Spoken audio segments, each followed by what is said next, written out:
bolingo nzambe za motuya bolingo nzambe za différent akutanga na nzela senga to. Bien-aimés dans le Seigneur, nous sommes très heureux de nous retrouver ce dimanche matin dans notre journée d'alliance de la vengeance et qui est aussi notre entrée prophétique pour le mois de juin, le mois où Dieu a déclaré par son serviteur, les prophètes de cette commission, que servir Dieu paye le plus. Je sais que dans ce mois, toi, tu seras payé. Et Dieu a déclaré ainsi, et il a commencé cette première semaine de ce mois de juin, ce premier dimanche, avec notre journée d'alliance de la vengeance. Dieu voudrait d'abord te venger pour que ton salaire qu'il va te payer dans ce mois, que tu puisses en jouir.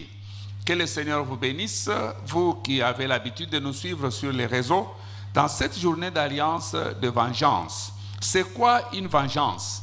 La vengeance, c'est la peine infligée à un offenseur pour la satisfaction de l'offensé ou des représailles qu'on va donner à un offenseur pour la satisfaction de celui qui est offensé.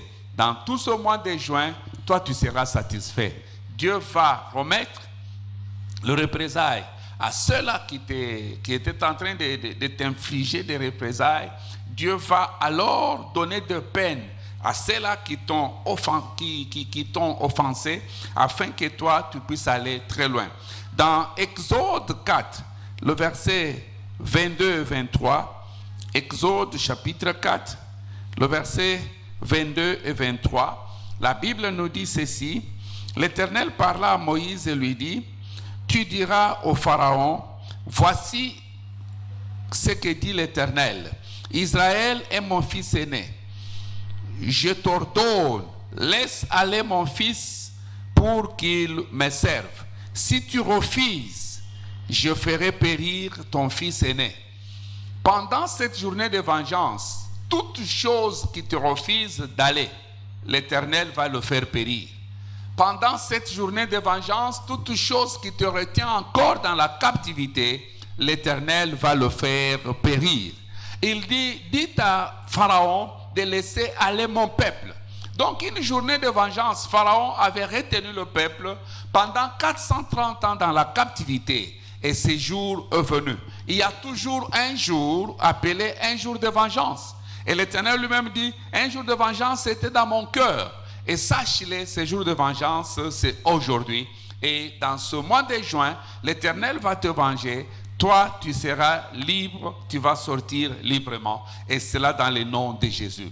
Sachez les peuples de Dieu, dans ce mois de juin, où l'Éternel a déclaré par son serviteur que servir Dieu paye le plus, quand toi tu vas te mettre à le servir, tu ne manqueras pas d'être payé. Et non pas être payé, mais être payé plus. Donc, chaque dimanche, nous allons partager le thème que nous intitulons « Servir Dieu et l'intérêt de son royaume paye l'incomparable ». Servir Dieu et servir l'intérêt du royaume de Dieu paye l'incomparable. Dans Exode 23, le verset 25 à 26, Dieu dit ceci: vous servirez l'Éternel votre Dieu, il bénira vos pains, il bénira vos eaux, et j'éloignerai la maladie du milieu de vous. Lorsque nous servons Dieu, Dieu paye. Et Dieu paye bien. Et servir, c'est quoi? Parce que nous disons, servir Dieu et l'intérêt de son royaume paye le plus. C'est quoi servir? Quand on parle de servir, c'est s'acquitter de certains offices, s'acquitter de certaines obligations envers une personne ou envers une collectivité. Lorsque nous nous acquittons de certaines activités, nous nous acquittons plutôt de certaines obligations, nous sommes en train de servir. Et quand nous nous acquittons de certaines obligations envers Dieu et envers l'intérêt de son royaume, Dieu nous paye le plus. Servir Dieu n'est pas une simple activité. Non, c'est une entreprise, c'est une affaire. Dans Luc chapitre 2, le verset 49, lorsque Marie et Joseph trouvent Jésus au temple, Il lui pose la question, fils, pourquoi tu nous as fait ça? Jésus leur répondu, ne savez-vous pas que je devais m'occuper des affaires? Servir Dieu, c'est s'occuper des affaires. Et vous savez, un homme d'affaires a une attitude différente de quelqu'un qui n'est pas homme d'affaires. Donc, quand tu prends le service de Dieu comme une affaire, tu auras une attitude d'affaires. Et en quoi alors consiste ce service? Nous allons commencer d'abord concernant Dieu. Le service concernant Dieu, comme nous l'avons vu dans 2 Chroniques, on va lire ensemble 2 Chroniques 29. 2 Chroniques 29, le verset 11. 2 Chroniques 29, le verset 11. 2 Chroniques chapitre 29, le verset 11, la Bible nous dit, « Maintenant, mes enfants, cessez d'être paresseux, car c'est vous que l'Éternel a choisi pour vous tenir devant lui, à son service, pour célébrer son culte et brûler de parfum en son honneur. » Il dit, « Mes fils, cessez d'être négligents, car c'est vous que l'Éternel a choisi pour se tenir devant lui, pour le servir. » Donc, servir Dieu comporte des volets. Nous avons d'abord les services physiques qui consistent à s'occuper de la maison de Dieu. On peut être protocole, on peut être sécurité, on peut être quelqu'un de nettoyage, on peut jouer ses rôles. En ce moment-là, vous êtes en train de faire le service de Dieu, mais ça, c'est un service physique. Et le deuxième volet de se servir Dieu, c'est le service spirituel. Le service spirituel consiste à prier pour les âmes, et particulièrement les âmes qui sont perdues, particulièrement les âmes qui sont dans des problèmes. C'est pourquoi je sais que dans ce mois, toute âme ayant des problèmes, la main de Dieu va les toucher. Et deuxième volet dans ce service spirituel, c'est aller maintenant pour gagner les âmes. Donc quand tu dis que tu sers Dieu, soit tu es dans le service physique, soit tu es dans le service spirituel. Mais ce qui est meilleur est que ce service paye le plus. Et servir l'intérêt du royaume, c'est s'occuper de l'avancement du royaume de Dieu. C'est utiliser ses ressources pour que le royaume des cieux puisse aller partout. Dans Agé 1, le verset 1er jusqu'au verset 11e, vous pouvez lire ça à la maison là où vous êtes. Vous constaterez que Dieu est en train de dire, ce peuple dit, le temps de s'occuper de mon service n'est pas encore arrivé. Et en conséquence, il y a eu beaucoup de choses qui sont arrivées parce que le peuple a abandonné le service de Dieu. Et c'est pourquoi dans ce mois, quand toi tu vas abandonner ton service à toi pour s'occuper du service de Dieu, Dieu va abandonner aussi ce qu'il fait pour s'occuper de toi. Et aujourd'hui, cela sera une réalité dans ta vie. Lorsque tu pries pour les âmes, lorsque tu sors pour aller gagner les âmes, tu es en train de faire le service spirituel de Dieu. Lorsque tu libères tes ressources pour que le royaume des cieux puisse avancer, par exemple, tu libères l'argent pour qu'on puisse faire des flyers, des invitations. Par exemple, tu es en train de supporter les transports de certains frères afin qu'ils puissent venir au culte. Tu es en train de faire avancer le royaume des cieux. Tu es en train de t'occuper du royaume. Alors, quels sont alors les bénéfices que quelqu'un peut avoir lorsqu'il dispose tout ce qui est à lui? Il dispose son temps, il dispose son énergie, il dispose ses ressources pour servir Dieu. Le premier bénéfice, le service fait que les croyants ordinaires deviennent des géants. C'est pourquoi toi tu seras un géant. Toute personne qui sert Dieu. Je prends l'exemple de David. David n'était qu'un simple serviteur. Il était derrière le brebis. Et voilà dans Psaume 89, le verset 20 à 24, la Bible nous dit, j'ai trouvé David mon serviteur. Dieu va te trouver dans ce mois de juin. Et quand Dieu trouve quelqu'un, la première des choses que Dieu fait sur la personne, c'est le oindre. Il dit, j'ai trouvé David mon serviteur, je l'ai oint. Et vous savez, l'onction, c'est la capacité divine que Dieu donne à un être humain, et cet être commence à réaliser des choses comme Dieu. C'est pourquoi dans ce mois de juin, tu vas réaliser des choses comme un Dieu. Lorsque Moïse a été loin, il a réalisé des choses comme Dieu. Vous voyez ce qu'il a fait en Égypte? Pourquoi? Parce que Dieu l'avait trouvé. Dieu va te trouver aussi. Il dit, mon bras le soutiendra. Et ma main va l'accompagner partout où il sera. David n'était qu'un simple serviteur. Mais parce qu'il servait Dieu, il a cessé de servir le brebis pour s'occuper maintenant au service de Dieu. Dieu l'a rendu un géant. Comment je le sais? Lorsque nous ouvrons dans nos Bibles, dans 2 Samuel 18, le verset 3, il y a les témoignages que le peuple donne concernant David. David qui n'était qu'un petit enfant, qui n'était qu'un simple serviteur. Quand tu sers Dieu, le service de Dieu fera que tu quittes d'un croyant ordinaire vers un géant dans le royaume. Écoutez ce que la Bible nous dit dans 2 Samuel 18, le verset 3. Mais les soldats s'écrièrent, non, tu ne dois pas venir avec nous, car si nous étions mis en fuite, on ne ferait pas attention à nous. Et si même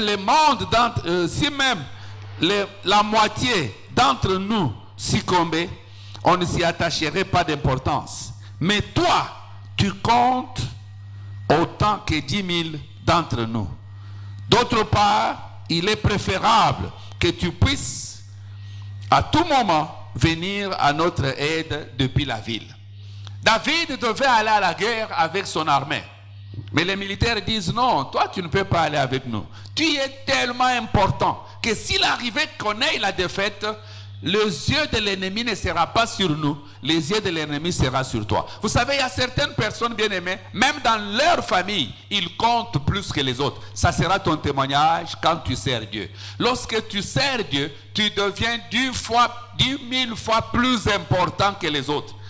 Ça, ce sont les militaires de David qui disent, non, toi tu restes ici. Toi tu es 10 000 fois plus important que nous. Même s'il arrivait que nous puissions prendre la fuite, on ne va pas regarder les autres, on va te viser toi. Pourquoi? Parce que tu es important. Quand tu sers Dieu, Dieu te fait quitter d'un croyant ordinaire. Notre vie actuelle devient maintenant garantie. Lorsque tu sers Dieu, cela va garantir ta vie.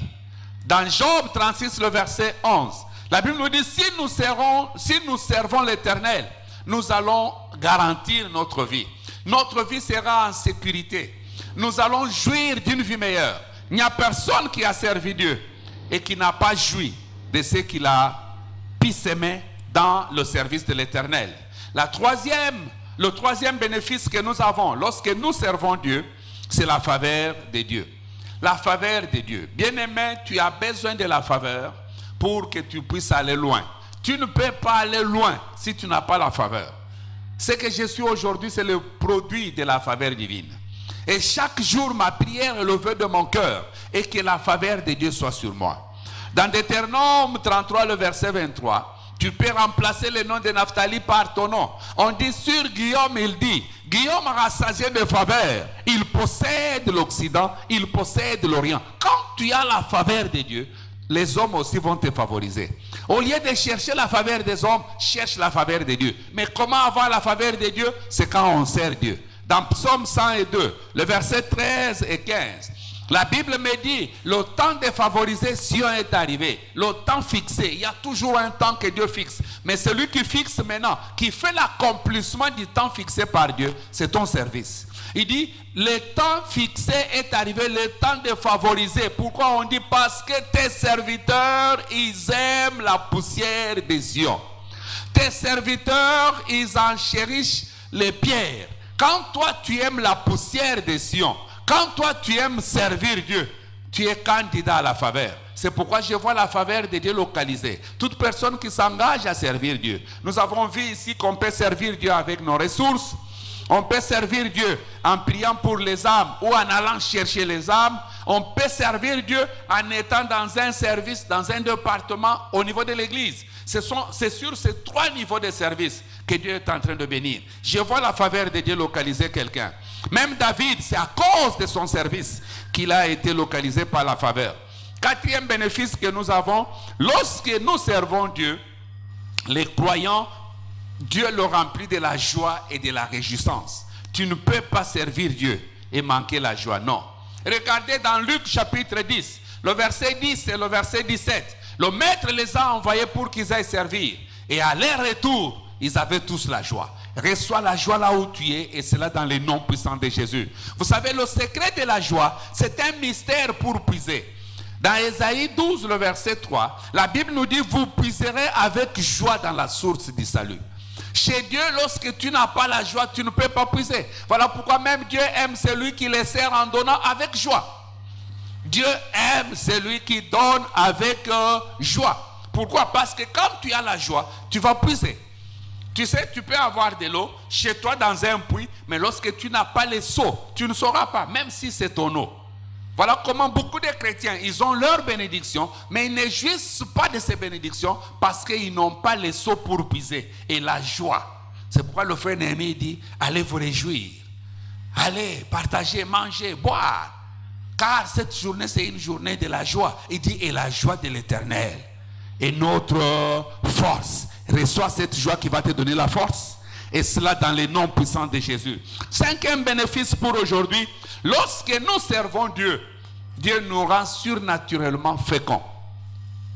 Bien-aimé, tu as besoin de la fécondité. Le secret, le service. Personne ne peut servir Dieu et rester stérile. Dans Exode 23, 25 à 26 que nous avons cité dès le commencement, il dit, vous servirez l'Éternel votre Dieu. Il bénira vos eaux, il bénira vos pains et j'éloignerai la maladie du milieu de vous. Il n'y aura chez vous ni femme stérile, ni celle qui avorte. Le service nous rend féconds. Tous ceux-là qui ont servi Dieu, ils sont féconds. Je te vois aussi être fécond dans les noms puissants de Jésus. Mais qu'est-ce que je dois faire pour que mon service soit qualifié pour la récompense? Oui, c'est vrai, on peut servir. Mais il y a certaines conditions pour que quand tu sers, ton service puisse produire tout ce bénéfice que nous venons de citer. Il y a les gens qui peuvent servir et que leur service n'est pas être récompensé. Pourquoi? Parce que Dieu ne regarde pas le visage, mais Dieu regarde le cœur.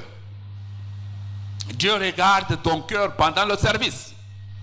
Pendant que tu es en train de prier, ta motivation, pendant que tu sors pour aller gagner les âmes, ta motivation, pendant que tu es en train de donner ton argent, ta motivation. Dieu est en train de regarder le cœur. Dieu ne regarde pas le corps ou le visage comme l'homme. Tu peux servir les hommes t'acclamer alors que Dieu ne t'acclame pas. Tu peux servir les hommes te louer alors que Dieu ne te loue pas. Parce qu'il a même dit ça.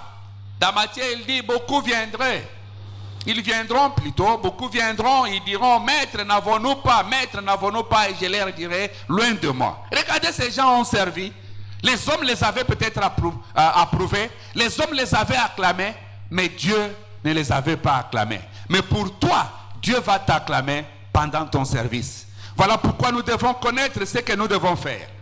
Alors, qu'est-ce que je dois faire? Pour aujourd'hui, nous avons 3 petites conditions à laquelle je vous prie vraiment de faire tout pour les accomplir dans votre service afin de voir et de jouir de ces bénédictions et de ce bénéfice que nous avons cité. La première condition, je dois servir mais avec justice.